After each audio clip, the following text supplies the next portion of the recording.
of taking the class you are looking at right now.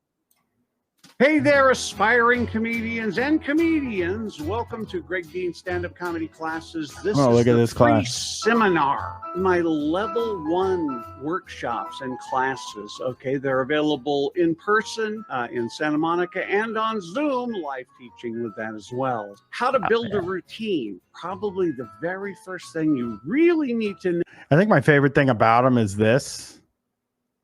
I honestly have no idea what this is, but it seems fake to me. It seems like not a real award, but he did give Whoopi a career, and that's good. No, when you get into stand-up comedy, there are 3 levels to my particular classes. The first one is the one I'm talking about here, which is level 1, how to build a routine. Very important. That's really the first step, because you're not going to feel good going to the open mic until you kind of have something to do and feel good and confident about that. What am I holding? These are pens, Lego pens. You get your Legos, you do your pen. They stick together. I don't know. Routine to get up in front of people and take a shot at it. Once you go through this class, everyone is required, prerequisite. Once you finish this class, you go right into my level 2 class. This guy, Hall of Fame souvenir. He lives in LA. And number 2, why is he cutting this so much? Which is writing an actual show and performing at the Improv. Woohoo, man, I'm telling you, that's really powerful. Go through that a few times till you start. Oh, don't sound so excited. Level 3 is then we start giving you some specialized training, how to be an MC and how to do crowd work. Right now, what we're talking about is level 1, how to build a routine. Here are some of the things that Okay, we're gonna wait a minute because this is just the same as the big video we've been watching. So we're gonna go back over here. Okay, so what? This is 1748. I want to show you guys those 1 slides. Here they are. Here they are. Here's the slides of his alum. You're gonna love it. You're gonna fucking love this. Here we go. My alumni. How many people I can't cover them all. It literally goes, let me cover a few. First of all, Whoopi Goldberg. Here we go. I think you can learn to tell jokes. I don't think you can learn to be funny, but I think you can learn to tell jokes. I studied with Greg Dean and see where I am today. These were the funniest slides on the thing. I trained her back in the day, and she just said, I studied with Greg Dean, and look where I am today. That was one of my students didn't believe me and wrote her, and she wrote him back. Anthony Jeselnik. Anthony doesn't actually mention Greg Dean in his quote. So yes, the top comment's also very good.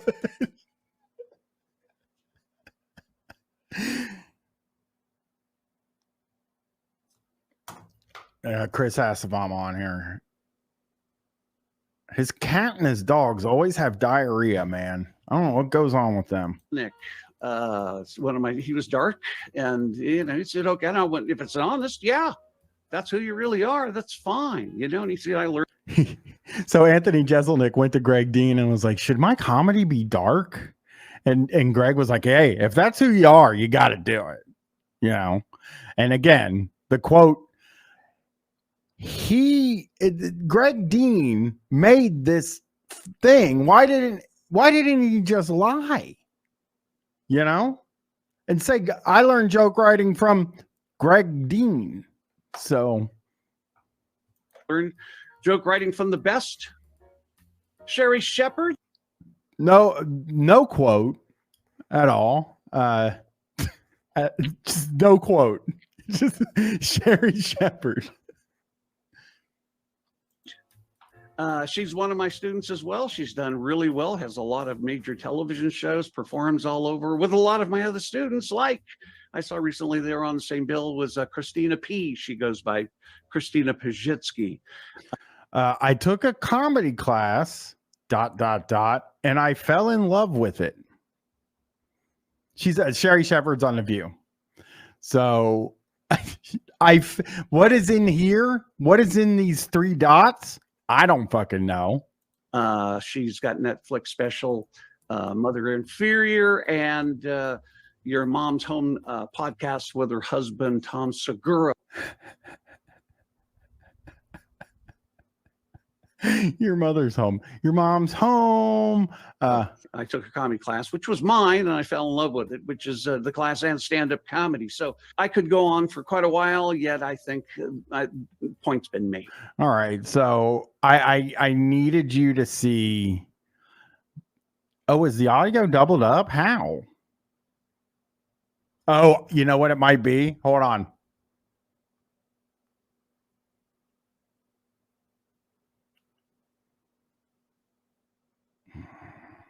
Hold on. Let me figure it out. Hold on.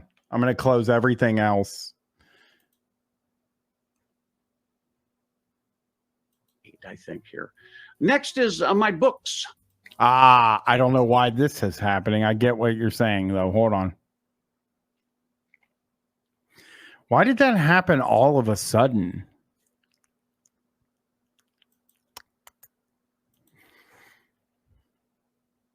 All right.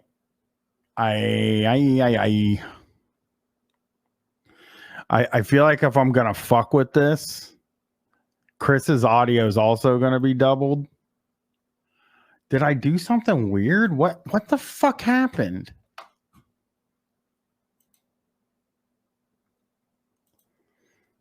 So there's nobody else in the room.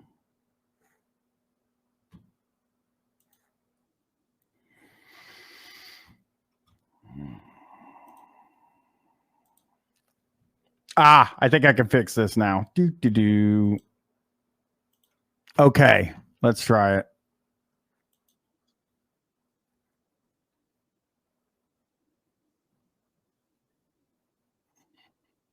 We get it fixed?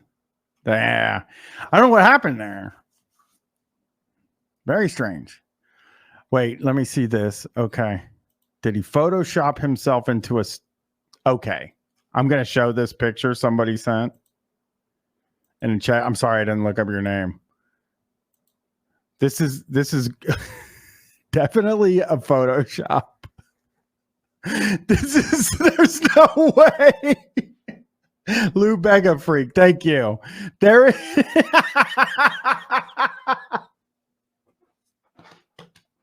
Oh my goosh. He's Photoshopped. Why is he Photoshopped into the picture? This guy, man, he's good. He's real fucking good. He'll get you. Let's look at more of his fucking Instagram. What else he got going on here? Greg Dean stand-up comedy classes. All right, here we go. Oh, there he is. He's in this picture, it looks like. So he's teaching people. That's good. You know, let's see. Oh. No. All right, we're going back to YouTube because I'm now afraid to do anything because of how all of a sudden it switched. I didn't do nothing. I had nothing to do with that. All right, here we go. 18. You can get it in paperback, ebook, and audiobook, which I recorded myself. I actually did it, and I learned something. I'll never do that again because I don't know what you want me to do. All right, this is where we stopped, I believe, on the Patreon episode. This is, I think, where we stopped. Hold on. Oh, here's another one from Lou Bega Freak. That's interesting. Here. Him and his student Robin Williams. So he met him. I mean, you know, he teaches. He's a teacher, and those who can't do teach or something. Yeah, I was like a little distracted there for a minute because Gwen was she's in Austin on an airplane and they said lightning hit, so they couldn't let them off the plane. And so she was so close to missing her plane, and she kept texting, and it's like, well, I don't know what the fuck you want me to do, so that's all. She's on it. She's on the Columbus flight now. And I had to listen to them. At first, I was an idiot going, of course you do. You know how to write one. Stupid. But that was in the beginning. That was really man-cow coded there. The way he said that. But I listened and I went, wow, that's. Thank you for the person in the chat. I have to scroll up to point out to me that he has an earring on. So it's he does wear an earring. Do you think he wears two? Let's hope he wears two. Let's keep an eye out for this side. See if he has a left earring or just a right earring. Because if he has just a right earring, that is so pimping. It's profound. How am I? Yep, he's a one earring guy. We don't know which earring is the gay one, but he definitely has the earring. One earring. Going to teach people. You see, Astro Genius, you say he's comedy Nolan, but to me, he's like different than Nolan in that like Nolan is like very much a fan. You know what I mean? And yeah, Strahd, I don't think there is like consensus on which ear is the gay one ever. There's never been, even when I was younger. Yep, that's Les Badger's one. You say it's in the gay ear, no matter what ear it's in. That's how it was when I was growing up. I think it was because I remember hearing it both ways when I was in school and when that was important. This guy, I think, okay, so it's in the gay ear because it's married. YOLO Swag Bro says that's a PFB earring. Pretty fucking bitchin'. Yeah, I grew up. I never got an earring until I was like 19, and I complained about how bad it hurt. So, well, joke writing. If I don't, I had my eyebrow pierced twice, and then I had both of my ears pierced. But they were like, "Hey, you shouldn't." They were like, "You shouldn't put this earring in your ear because it's got too much weight on it, and it'll hurt it." And I was like, "Bullshit, dude. Let's do it." And they put them in and it fucked my ear up and it hurt really bad. And I should have listened to them at the earring place, but I did not. I keep saying I'm going to get my eyebrow pierced. And it's funny. There's a piercing place 1 block from me. Like literally I could walk in 5 minutes and be at the piercing place. Well, it was, so what kind of earring was it? It was a hoop. But it had this really big weighted ball in the middle of the thing. So yeah, it had like a weighted ball. So it was weighing down the hole and it was just new earrings. And I don't think I took care of them well enough either. Like I very much was like not constantly cleaning them and stuff like that. And I just ended up having to take them out. My eyebrow ones just migrated out. Like they started getting out more and more and more. And I just kept like it would get caught on the couch. It would get caught places. So it's just like, it's got to come out. It's going to come out anyway. And that's another thing. It wouldn't have migrated out if I hadn't said, I want barbells in my eyebrow instead of the, and they were like, oh, if you get barbells, they might migrate out. And I was like, no, they won't. And then they put them in there and guess what? They started to migrate out. I don't really listen to people back then. I don't even know what a joke is. And so that was the question. What's a joke? What is a joke? All right. Well, let's see if Chris gets here so he can learn. He could use the help too on what is a joke. I'm going to check and see. He says he's almost here. His dog has diarrhea because I don't know how his pets all get diarrhea, like their producer, Dan. Feeds him McDonald's all the time, diarrhea pets. It's my diarrhea dog. So Chris does stand up, and he probably doesn't know what a joke is. So this is not Sprite. I'm 7-Up and Diet 7-Up. It's the only thing I'm allowed to fucking drink for the. It could be Chris's diarrhea or the baby's diarrhea, or it's several different types of diarrhea for sure. I need to know what a joke is, though, so he better hurry up. He's got to clean with his dog's shit. See? And you guys yell at me because I don't have a dog and don't want one. There you go. He's cleaning up dog's shit, and I'm not. I'm sitting here having from bird flu. I don't think Chris does not have bird flu, I don't think. I guess we could scroll. I don't say fuck dogs. I don't say fuck cats. I'm saying I don't have them because I had a kid for a period of we had a kid. I was like, that's what we got. We got a kid. We don't have any pets because we don't need them. Also, we're never allowed. We've never been allowed to have a pet in our apartment.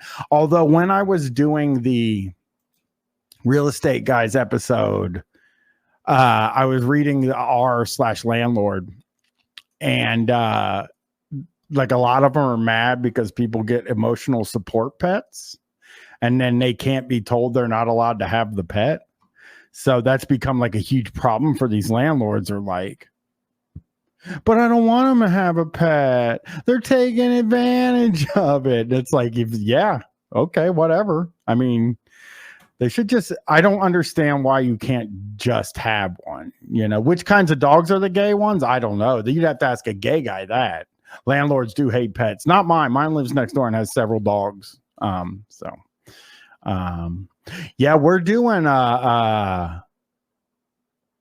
doing cruise ships. Like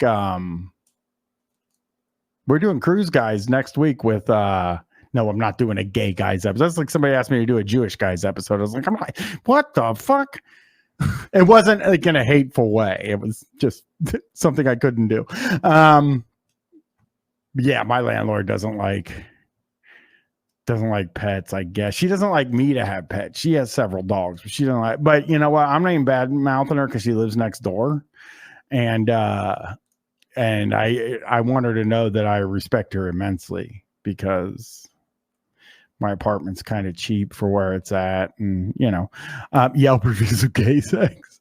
I'm not having anybody on to do gay guys. If you can't find a gay guy in the episodes I'm already doing, you're probably screwed. Brace, I gotta have Brace come on for Jewish guys. It was something else. It was Jewish Hazabara guys, and I the guy that recommended was Jewish. It was just like me and Chris are not, so I don't know how good that would look. Flex Retro asked, do I have an episode of guys that was my favorite to research for?